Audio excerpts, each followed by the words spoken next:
The subterranean hum of the arcade network fell into a tense, anticipatory quiet. Word had traveled fast through the underground wires from Regency to Cameron's. Unblockable Laser had officially called an emergency summit. The location was a neutral, shadowy warehouse on the outskirts of Los Angeles, lit only by the amber glow of old neon signs and the dim overhead work lights. One by one, the heavy-hitting generals and fallen kings of the West Coast Alliance stepped out of the shadows, answering the call. Seated around a massive steel table covered in circuit boards, arcade schematics, and tactical maps were the defining pillars of the coast.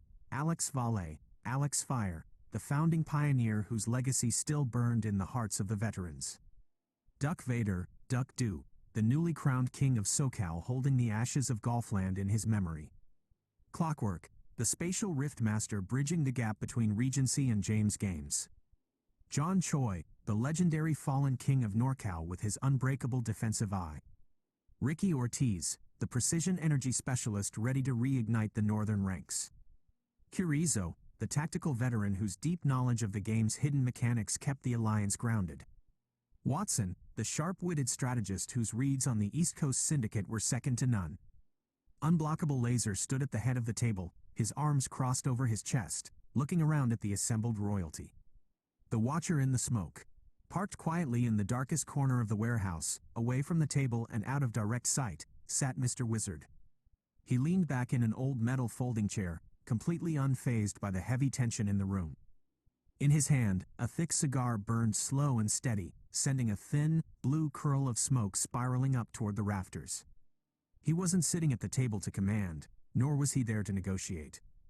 He was just watching, listening, and observing every word spoken by the West Coast generals, weighing the value of their resolve as the wheels of the grand tournament scene turned behind the scenes. The call to arms. Unblockable Laser slammed his hand down on the steel table, breaking the silence. I didn't call you all here to mourn Golfland, and I didn't call you here to complain about Justin Wong's ridiculous comeback factor, Unblockable Laser said, his voice ringing loud and clear through the warehouse. I called you here because the underground is burning with new blood. Cameron's is training. James Games is forging iron. Regency is locked in, but an army without a unified command is just a mob. Alex Fire leaned forward, resting his chin on his hands, his eyes sharp. The kids are ready, unblockable. Spartan, Chaos, the whole vanguard, they've got the hunger. But our leadership needs to be on the exact same page before we march back east. Duck Vader nodded slowly, his shadow traps flickering lightly around his fingertips. We gave them an opening once. We won't make that mistake twice. Every general here needs to synchronize their rosters, pool our Moss energy, and map out the counteroffensive. John Choi and Ricky Ortiz exchanged a firm look, nodding in agreement. The old rivalries between NorCal and SoCal were officially buried deep beneath the earth, replaced by a cold, hardened alliance forged in defeat. From his dark corner, Mr. Wizard took a slow, deliberate puff of his cigar, watching the leaders of the West Coast lock eyes across the table. The summit had begun, and the blueprint for the ultimate retribution was being drawn,